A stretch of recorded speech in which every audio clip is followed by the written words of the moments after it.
everybody, it's Connie again from the Artisan Company. Welcome back to the channel. Oh my goodness, I bought some beads today that are just making me go ah. They are rosewood. Oh my goodness, what a beautiful piece of wood, and they are just formed so meticulously. They're just so beautiful. So I decided I was going to do a project with those rosewood beads, and I got maybe a little bit of shell and maybe some dark red crackle quartz and maybe another color of wood, a darker shade of wood with a different shape. So I don't know. I've got my tribal music going in the background, like Polynesian or something like that, and I've got some coconut smell going on my candles, so I am in the vibe. I'm in the vibe. Got me a little coffee here, so let's get started on this project. Come on. Okay, so let me show you what I've got. Oh my goodness, look at these rosewood beads. Is this not just stunning? Oh my goodness. They just jumped out at me when I saw them. And I love the graduation where they get these big chunky ones down here into these little bitty smaller ones up here. Love it. And the color is just scrumptious. Yummy. And then I've got these beautiful shells right here, and they're just kind of a heishi cut, but they're large, and I love them. So I thought, oh, that might be pretty. And then I found these also. I had a few of these left from another project, and I love the color of these, and this is wood, and I love the shape of these, and I thought, ooh, that might be a nice little contrast with the rosewood. And then I have these absolutely wonderfully dyed crackle quartz. I mean, the color of these are just, I've got two different sizes here since I'm going to be graduating my stones as I go down. But wow, the color is so rich on these, and I thought, okay, well, I am going to take a few minutes, really get focused on this, and see what kind of pattern I can come up with that's going to accentuate the rosewood the best, and also the other stones. So let me just get focused a little bit and think on it, and I will be right back. Okay, so one of the first things that I do when I'm doing something graduated like this is I study the beads, and I look at where the breaks are in the sizes of the beads. So I took the end of the strand off, and I took this section of beads off, and I realized the size of what they were. So I grouped them according to size, and then according to size within that group, from larger to smaller or smaller to larger, whichever way you want to do it. So anyway, I got to studying the strand of beads, and I realized that there were several breaks in the sizes, and so I separated them all out to make my job easier when I get ready to put in the accent beads. So the same section of beads here is also mirrored on this side. So here's the little small ones, same amount of beads. There's 6 here, 6 here, 1, 2, 3, 4, 5 here. There's 5 here. There's 5 here. There's 5 here. Okay, so when I got to the next section, 1, 2, 3, 4, 5, there were 5 of this size on each side. And then there were 5 of this size on either side.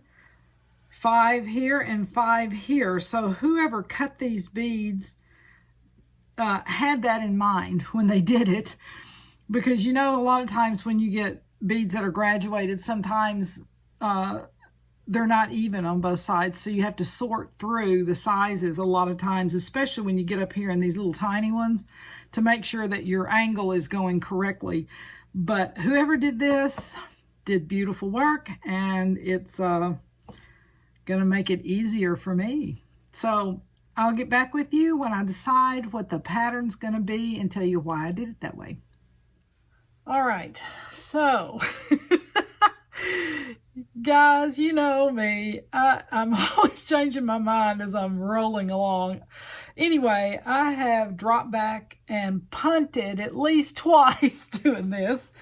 The wood is so beautiful. This rosewood is so beautiful, and I just did not want to lose that part of it.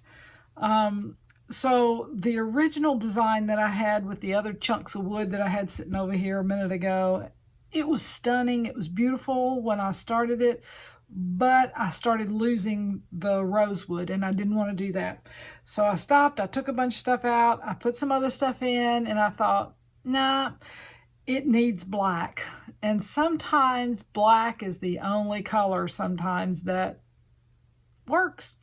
So I happen to have some black onyx right here, and it's they're like maybe an 8mm, and they're kind of a flat bead. They're not extremely flat, but they're round and flat, so they're kind of a both and. So I call it. Anyway, so I started, and I knew I still wanted to use this red quartz. I knew I still wanted to use that. So I've got, these are 10mm, and then I had some that were like an 8mm. So when I graduate down to the smaller sizes of wood, I'll have something. But anyway, oh, they're rolling. All right, so, and then I had my bead caps here that I'm working on, and these are about this little guy's got a mind of his own. They're about a 10mm, this little bead cap, and it's extremely flat. I mean, it's like really flat. So anyway, I got those because they don't have a lot of light to them, just a little bit of light. I didn't want too much. So I got down here to working on this section right here. Let me pull it in. My camera angle's a little whoppy-jawed today. And this is actually the center, the biggest bead in the whole entire thing.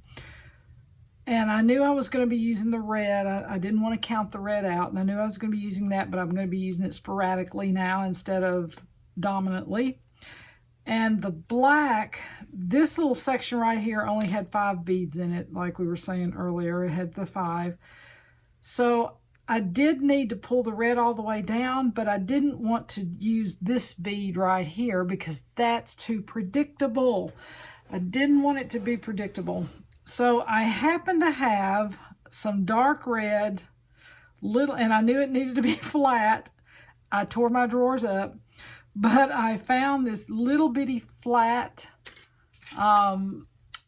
piece of spiny oyster, red spiny oyster in there. And it's just flatter than a flitter. And so I thought, oh, that's perfect. It'll be just enough to draw the red down to the center without making it predictable by putting a red bead as I'm doing up the side. So I was just trying to make it a little less normal, and it just kind of catches your eye, but it's not dominant. And that's what I was looking for, because I was wanting this little section right here, the wood, to be dominant. Black is considered neutral, and so is silver. So, hey, I went with black. And so I'm starting up this side over here. As you can see, I've got these little sections to do, and then these also go up here. So I'm going to work this side up, and then I will be back and show you what's happening.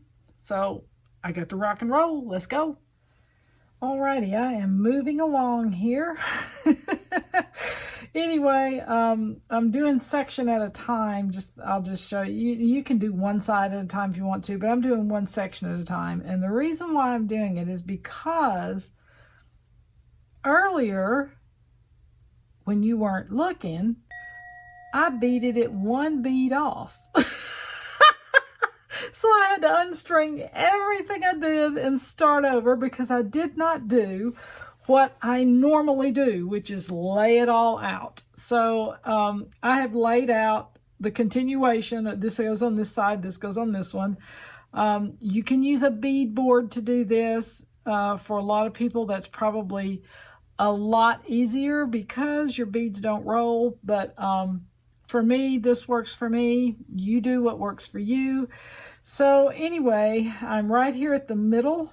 I was like, oh my gosh, I am one bead off. So I had to start over, and here we go. Let me take my little clip out. That way I knew where I was. But what it wound up being is with 5 wooden beads, and then it wound up having 4 black beads. I'll get it out in a minute. And then I would put on the red quartz at that point. So I'm going to bead just a little bit here because someone asked me to do that in another video. They said, oh my gosh, I wish I could have watched you do that. So I'm doing just a little bit of it here so you can watch. Oh my goodness. But it's very therapeutic. Actually, I usually have music going in here, but I don't want YouTube to slap me with a copyright, so I have to turn the music on mute while I am working with you guys. All right, so you can see there's 4 here. 1, 2, 3, 4 blacks.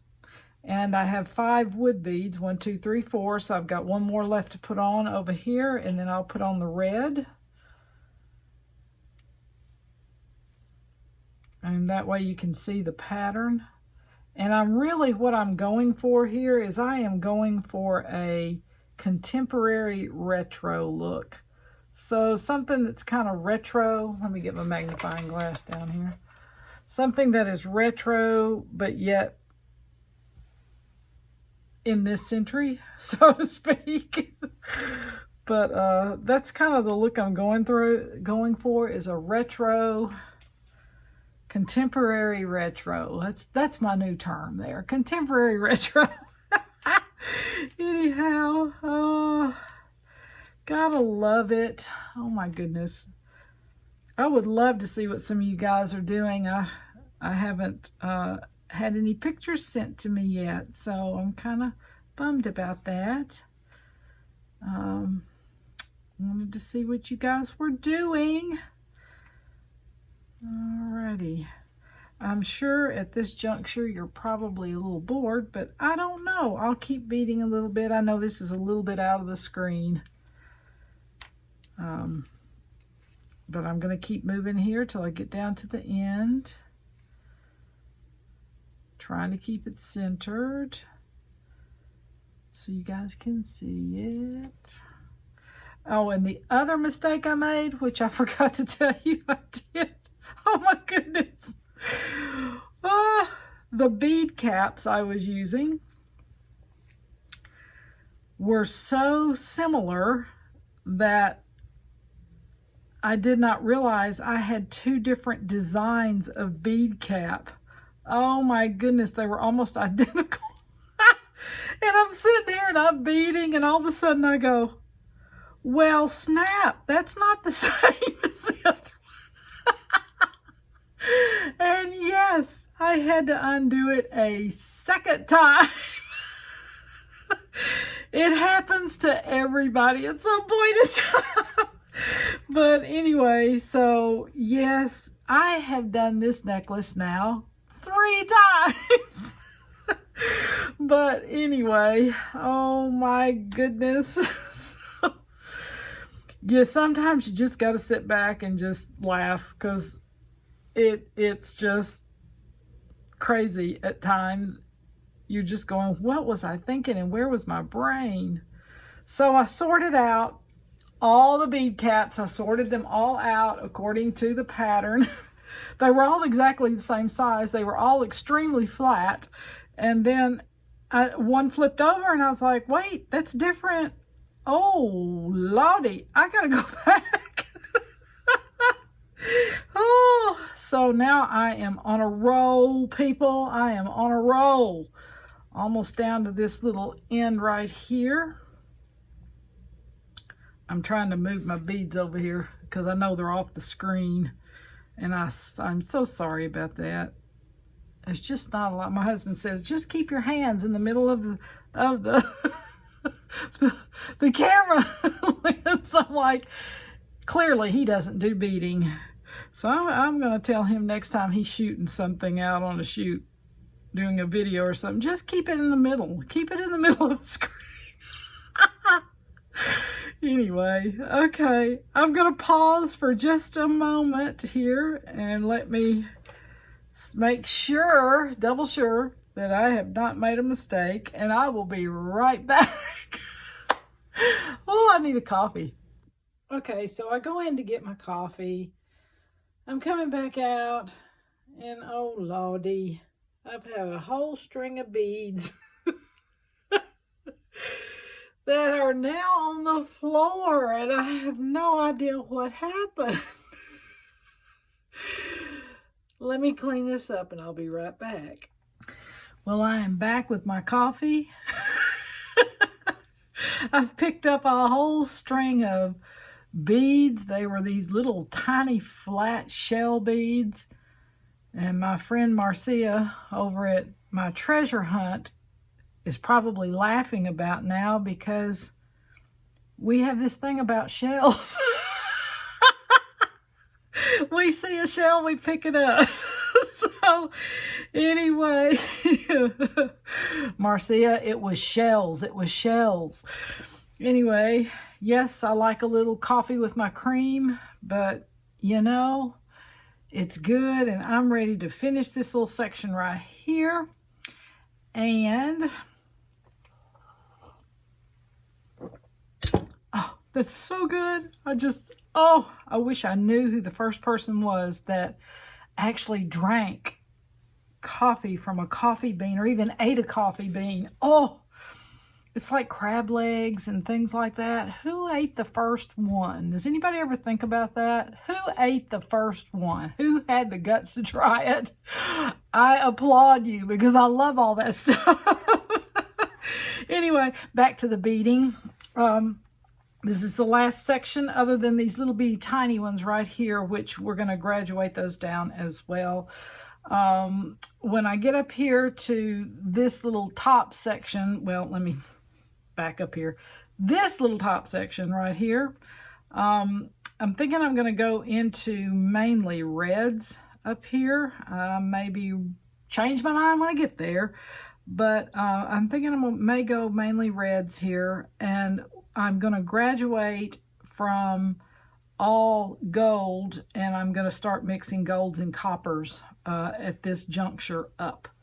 So let me get to beading here and get a few more pieces on, and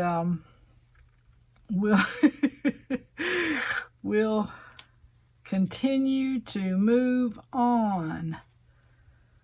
I'm going to be moving fairly quickly here, but I'm going to do just a few more for those people who like to watch this process. Let me get my hands in the camera. As my husband would say, stay in the middle, as I said earlier. Oh my goodness. And these bead caps, the cool thing about these bead caps is they're not solid. They have a little, as you can see, they have a little pattern in them. Maybe you can see that, I don't know. Kind of like a little flower pattern.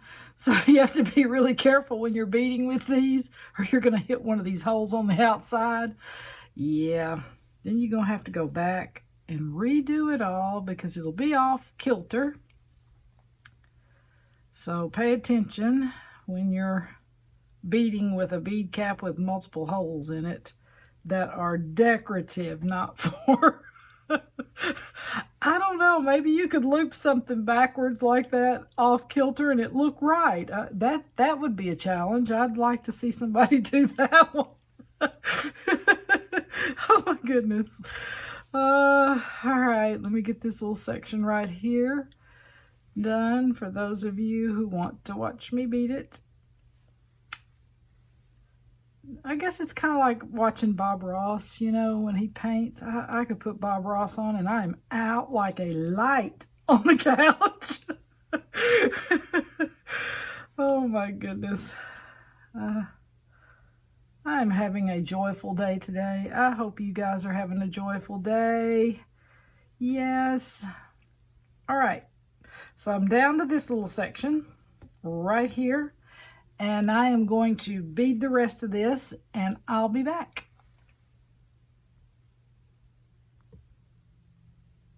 I think I'll be back if I get the camera turned off.